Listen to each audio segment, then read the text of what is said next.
이전보다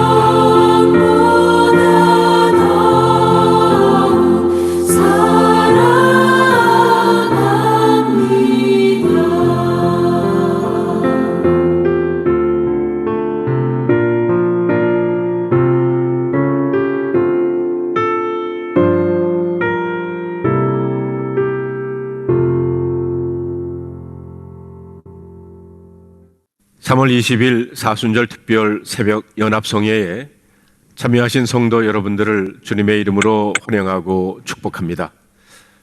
저는 샌디에고 한인연합감리교회를 섬기는 이성현 목사입니다. 오늘 우리가 함께 나눌 말씀은 이사야서 57장 14절로 21절에 있는 말씀입니다. 그가 말하기를 도두고 도두어 길을 수축하여 내 백성의 길에서 거치는 것을 제하여 버리라 하리라.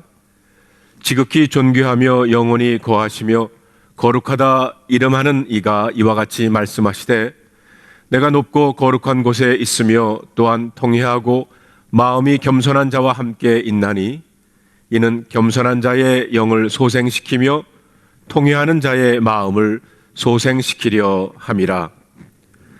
내가 영원히 다투지 아니하며 내가 끊임없이 노하지 아니할 것은 내가 지은 그의 영과 혼이 내 앞에서 피곤할까 함이라. 그의 탐심의 죄악으로 말미암아 내가 노하여 그를 쳤으며 또 내 얼굴을 가리고 노하였으나 그가 아직도 패역하여 자기 마음의 길로 걸어가도다. 내가 그의 길을 보았은즉 그를 고쳐줄 것이라. 그를 인도하며 그와 그를 슬퍼하는 자들에게 위로를 다시 얻게 하리라. 입술의 열매를 창조하신 자 여호와가 말하노라. 먼 데 있는 자에게든지 가까운 데 있는 자에게든지 평강이 있을지어다 평강이 있을지어다 내가 그를 고치리라 하셨느니라. 그러나 악인은 평안함을 얻지 못하고 그 물이 진흙과 더러운 것을 늘 솟구쳐 내는 요동하는 바다와 같으리. 내 하나님의 말씀에 악인에게는 평강이 없다 하셨느니라. 오늘 여러분과 저에게 주시는 하나님의 말씀입니다. 저는 한국에서 중학교를 진학을 하면서 10여 년 동안 살았던 삼청동 골짜기를 벗어나 마포 나루터까지 진출을 하게 되었습니다. 마포로 진출하던 첫날 삼청동에서만 살다가 그 먼 마포 종점까지 혹시 버스를 잘못한 것은 아닌가 걱정하며 손에 땀을 쥐고 가던 것이 생각이 납니다. 삼청동에서 마포를 가려면 30분을 걸어서 청와대를 가로질러 효자동에 오면 135번 일반 버스가 있습니다. 콩나무시루 같은 버스를 타면 남양동으로 한참 돌아서 1시간 넘어야 마포에 도착을 합니다. 그런데 하루는 늦게 일어나 도저히 효자동까지 걸어갈 시간이 없어서 거금을 들여 삼청동에서 104번 좌석버스를 타고 광화문까지 가서 87번 좌석버스로 갈아타면 서대문으로 해서 돌아가지 않고 곧바로 마포로 가게 됩니다. 그런데 처음 타보는 좌석버스였고 갈아타는 것이 무척 걱정이 되었던 것이 지금도 기억이 납니다. 이렇게 우리들은 처음 가보는 길이기에 걱정과 불안해할 때가 있습니다. 아메리칸 주림을 이루기 위해 태평양을 건넜을 때 우리들은 얼마나 불안했습니까? 물론 이곳에 와서 무엇을 해야 할지 알고 오신 분들은 혹은 미국에 먼저 온 친척이 있는 분들은 좀 나을지는 모르지만 무작정 아무런 계획이나 준비 없이 오신 분들은 얼마나 불안하셨나요? 아니 어떻게 보면 계획을 가지고 온 사람이나 무작정 오신 사람이나 사실 50보 100보입니다. 계획이 있었지만 제대로 이루어지지 않는 경우도 있고 무엇보다 새로운 문화 속에서 잘 통하지도 않는 언어로 살아야 하는 것이 더 큰 스트레스가 되기도 했습니다. 이렇게 한 번도 가보지 않은 길에 대한 불안과 걱정은 누구에게나 있다는 것입니다. 사춘기에 부모님을 따라 미국에 와서 고삐 풀린 망아지처럼 이리 뛰고 저리 뛰면서 갈 길을 몰라 헤매던 때가 있었습니다. 앞으로 커서 어떤 사람이 되어야 할지, 무슨 공부를 해야 할지 몰라서 밤을 새워 고민하며 기도한 것이 아니라 술 마시고 포카 치고 춤추며 밤을 지새웠던 때가 있었습니다.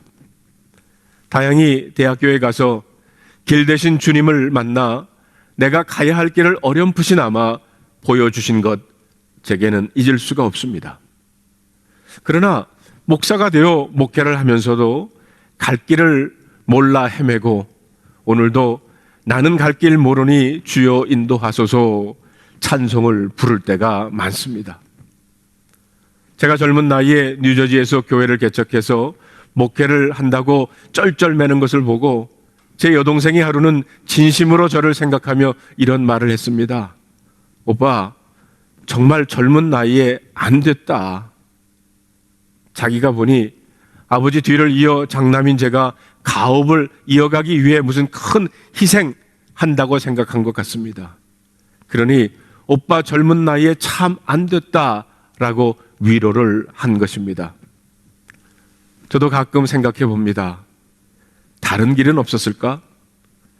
다른 길은 어떠했을까? 그래서 저는 나의 갈 길 모르니 주여 인도하소서 이것을 부를 때가 많았습니다. 내일이면 예배당에 모여 예배 드리지 못하고 온라인으로 예배를 드린 지 꼭 1년이 됩니다. 저는 지난 1년 동안 교회와 목회에 대해 어떻게 해야 할지 몰라 많은 질문을 할 수밖에는 없었습니다. 예배는 어떻게 드려야 하나? 이렇게 드려도 괜찮은 건가? 성경 공부와 기도회는 어떻게 하나? 성도의 교제 친교는 어떻게 하나? 사역은 어떻게 하나? 헌금은 어떻게 드려야 하나? 목장은 어떻게 모여야 하나? 오늘 본문을 통해 하나님께서는 갈 길을 몰라 방황하고 있는 이스라엘 백성들에게 예루살렘으로 돌아올 것이라는 소망을 선포하시고 계십니다.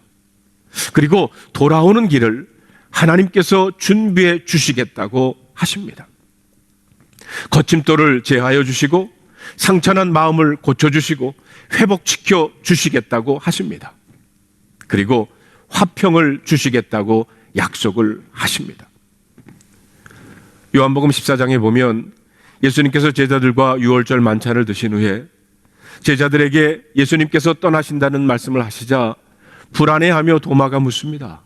주님, 우리는 주께서 어디로 가시는지 알지 못하는데 어떻게 그 길을 알겠습니까? 그러자 예수님께서 이렇게 대답을 하십니다. 내가 곧 길이요 진리요 생명이다. 예수님께서 길이라고 하셨습니다. 그러하기에 주 예수님과 함께 걸으면 그것이 바로 길이라는 것입니다. 그래서 오늘 본문 15절에서는 존귀하시고 거룩하신 하나님께서 겸손하고 통회하는 자들과 함께 하시겠다고 하셨습니다. 길 되신 분과 함께 가는 것이기에 앞날에 어떻게 될까 걱정하고 계산할 것이 없다는 것입니다.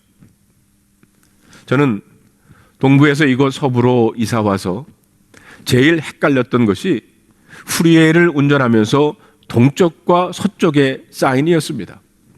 동부에서는 동쪽이 바다 쪽이고 서쪽이 대륙 방향인데, 그런데 서부에 와보니까 정반대입니다. 여기는 동쪽이 대륙 방향이고 인랜드고 서쪽이 바다 방향이었습니다. 그래서 몇 번이고 웨스트 사인이 나오면 감으로 인랜드 방향으로 갈 때가 종종 있었습니다. 이것이 적응하는 데 꽤 오랜 시간이 걸렸어요. 그런데 요즘은 예쁜 목소리를 가진 넵이라는 여자를 따라만 가면 됩니다. 오른쪽으로 가라 하면 오른쪽으로 핸들을 돌리고 왼쪽으로 가라 하면 왼쪽으로 가면 됩니다. 이 아가씨도 가끔 왔다 갔다 할 때가 있어요. 그렇지만 그래도 갑니다. 이 여자는 제가 잘못 가도 한 번도 신경질을 내거나 짜증내는 적이 없어요. 혹시 제가 잘못된 길로 가면 궤도가 이탈되었습니다. 그리고는 다시 가야 할 길을 보여줍니다. 끝까지 내가 갈 길을 인도해 줍니다. 성도 여러분, 이 여자도 내가 갈 길을 끝까지 화내지 않고 인내하며 인도해 주려고 애를 쓰는데, 얼굴도 한 번 보지 못한 여자를 우리가 믿는데 하나님을 왜 못 믿겠습니까? 지난 저희 삶 가운데 길을 잃고 헤매거나 갈림길에서 어느 길을 택하여 하나 고민하고 있을 때마다 하나님께서는 사람을 통해 혹은 사건을 통해 말씀을 통해서 제게 갈 길을 보여주셨습니다. 성도 여러분, 지나고 되돌아보니 하나님이 보여주신 길이 옳았고 하나님이 인도해 주신 것이 길이 맞았고, 그래서 이제는 믿는 것이 아니라 압니다. 길을 아는 것이 아니라 예수님을 쫓아가면 옳다는 것을 우리는 압니다. 그러하기에 이런 찬송이 있죠. 나의 갈 길 다 가도록 예수 인도하시니 어려운 영을 당할 때도 족한 은혜 주시네. 나는 심히 고단하고 영혼 매우 가라나 나의 앞에 반석에서 샘물 나게 하시네. 저는 특별히 이 구절이 좋습니다. 어려운 일 당할 때도 족한 은혜 주시네. 나는 심히 고단하고 영혼 매우 가라지만 나의 앞에 반석에서 샘물이 날 줄로 믿습니다. 왜냐하면 나의 길을 예수님께서 인도하시기 때문입니다. 이스라엘 백성들이 광야에 나와서 물이 없어 죽게 되었다고 울부짖을 때 물을 얻기 위해 땅을 파야 하는데 땅이 아니라 모두 돌입니다. 그러면 죽게 됩니다. 이스라엘 백성들 광야에서 물이 없어서 죽게 되었다고 울부짖었던 것처럼 내 인생이 반석같이 물 한 군데 나오지 않는 메마른 광야와도 같습니다. 그런데 우리 주님께서 멀리 있는 것도 아니고 나의 앞에 반석에서 샘물 나게 하신다는 것입니다. 예수님께서 유월절 만찬, 최후의 만찬을 드시고는 제자들과 최초의 성만찬을 행하시고는 늘 기도하시는 겟셋마네 동산을 찾아가 기도하시는 장면이 있습니다. 그 기도의 내용을 보면 이렇습니다. 내 아버지여, 만일 할만하시거든 이 잔을 내게서 지나가게 하옵소서. 그러나 나의 원대로 마시옵고 아버지 원대로 하옵소서. 저는 이 기도를 이렇게 바꾸어 보고 싶습니다. 아버지, 만일 할 수만 있다면 이 길을 가지 않게 하옵소서. 그러나 아버지의 뜻이라면 제가 이 길을 가겠습니다. 그리고 예수님께서는 십자가를 지시기 위해 예루살렘 성으로 들어가는 길을 택하셨던 겁니다. 주님은 그 길의 끝에 어떤 것이 그를 기다리고 있는 줄 아셨습니다. 그러나 주님은 순종하는 믿음을 가지고 그 길을 택하셨습니다. 예수님은 하나님께서 그와 함께 하실 줄로 믿었습니다. 그 길이 당장 고통과 실패의 길 같았지만 결국은 하나님께 행복과 승리를 주실 줄로 믿었습니다. 주일학교에 다니는 2명의 어린 소녀가 있었답니다. 주일학교 선생님으로부터 예수님의 십자가의 이야기를 듣고 있었어요. 한 소녀가 그 이야기를 자세히 들으면서 두려워 떨기를 시작합니다. 십자가의 장면이 눈에 선명히 드러나면서 소녀는 두려워 울기를 시작했어요. 그러자 그 옆에 있던 소녀가 친구의 등을 두드리면서 하는 말이, 울지마 메리, 울지마. 이것은 하나님의 이야기야. 하나님의 이야기는 언제나 해피 엔딩이거든. 성도 여러분, 여러분과 제게 일어나고 있는 사건과 일들도 하나님의 이야기 중에 하나일 줄로 믿습니다. 우리가 하나님을 신뢰하고 순종하며 믿을 때 우리 현재의 사건들도 해피 엔딩이 될 줄로 믿습니다. 성도 여러분, 다음 주일은 종려주일입니다. 2000년 전 예수님께서 택하신 길도 예루살렘을 향한 길이었습니다. 그러나 그 길은 인류를 구하기 위한 십자가의 길이었어요. 제대로 된 길을 찾는 것이 가장 중요합니다. 예수님이 바로 그 길이십니다. 천국으로 가는 길은 없습니다. 마찬가지로 이 세상에서 천국 같은 가정을 이루고 천국 백성이 누리는 축복을 누리는 다른 길도 없습니다. 길이요 진리요 생명이신 예수 그리스도 한 분이십니다. 죄인을 위해서 십자가에서 고난당하시고 죽으사 우리의 죄를 대속하신 예수 그리스도 뿐이십니다. 성도 여러분, 오늘은 춘분, 봄이 시작되는 날을 맞이하면서 정호성 씨의 봄길이라는 시를 함께 나누고 싶습니다. 길이 끝나는 곳에서도 길이 있다. 길이 끝나는 곳에서도 길이 되는 사람이 있다. 스스로 봄길이 되어 끝없이 걸어가는 사람이 있다. 강물이 흐르다가 멈추고 새들은 날아가 돌아오지 않고 하늘과 땅 사이의 모든 꽃잎은 흩어져도 보라, 사랑이 끝나는 곳에서도 사랑으로 남아있는 사람이 있다. 스스로 사랑이 되어 한없이 봄길을 걸어가고 있는 사람이 있다. 길이 끝나는 곳에서도 길이 되는 사람, 스스로 사랑이 되어 봄길을 걸어가고 있는 사람이 있다는 것입니다. 성도 여러분, 인류를 구원하시기 위해서 십자가의 길을 선택하신 길 되신 예수님이십니다. 코로나 팬데믹으로 앞길이 잘 보이지 않는 우리들을 그분께서 인도해 주시고 결국 불안한 우리들의 마음속에 평강이 임할지어다. 평강이 임할지어다. 오늘 저와 여러분에게 들려주시는 주님의 음성을 귀 기울여 들어보시기를 바랍니다. 아멘. 오늘도 귀한 말씀 함께 나눴습니다. 함께 기도하고 또 하나님의 말씀으로 승리할 수 있는 이 아침 되기 바랍니다. 기도하겠습니다. 하나님 아버지 감사합니다. 저희들은 앞길을 내다볼 수 없고 우리의 앞길이 어떻게 될지 모르는 상황 속에서 날마다 하루하루를 살아갑니다. 1분 1초 한 치 앞도 내다보지 못하는 연약한 존재입니다. 그러나 길 대신 주님께서 우리에게 계시기에 우리가 하나님의 말씀 따라서 길 대신 주님 따라서 살아갈 때에 그 끝은 진리의 길이요 그곳은 하나님께서 예비하신 천국길인 줄로 믿습니다. 주님, 우리가 힘들고 어려울 때마다 우리와 동행하여 주시옵시고 우리에게 갈 바를 알지 못하여 헤매고 있을 때에 굳게 손잡아 주셔서 하나하나 길들이 열려져 가는 것을 깨닫고 발견하고 살아갈 수 있도록 인도하여 주시옵소서. 하나님, 팬데믹 시대 때 참으로 암울하고 또 우리가 예측하는 그런 미래들이 전혀 아닐 때가 너무나도 많은 것을 주 앞에 고백합니다.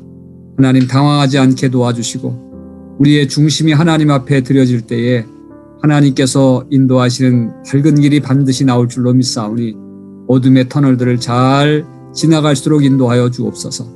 우리 가정에 또 우리 사업처에 또 우리가 관계하는 모든 일들 위에 하나님의 놀라우신 은총의 빛이 비춰지기 원합니다. 캄캄한 구석들이 다시 밝혀지기 원합니다. 주님, 기억하여 주옵소서. 이 아침에도 몸이 아파서 피곤하여 누워있는 또 지쳐서 누워있는 성도들을 기억하여 주시고 하나님, 그곳에도 치료의 광선을 비춰주셔서 주의 이름으로 벌떡 일어나고 치료되는 놀라운 역사도 일으켜 주시옵소서. 아버지 하나님, 가정의 상을 당한 우리 김희재 집사님 가정을 기억하여 주시고 이제 아버지는 모든 장례 절차가 은혜 가운데 진행되도록 주님 위로하여 주시고 역사하여 주시옵소서. 하나님, 감사합니다. 저희들에게 중보의 기도의 시간을 주심을 감사합니다. 우리가 또 교회를 위해서 또 나라와 민족을 위해서 선교지를 위해서 또 우리의 이웃들을 위해서 함께 기도할 때 하나님의 놀라운 은혜가 우리의 기도를 통해서 또 흘러가는 것을 목도하게 도와 주옵소서. 거룩하신 예수 그리스도를 받들어 간절히 기도드리옵나이다. 아멘.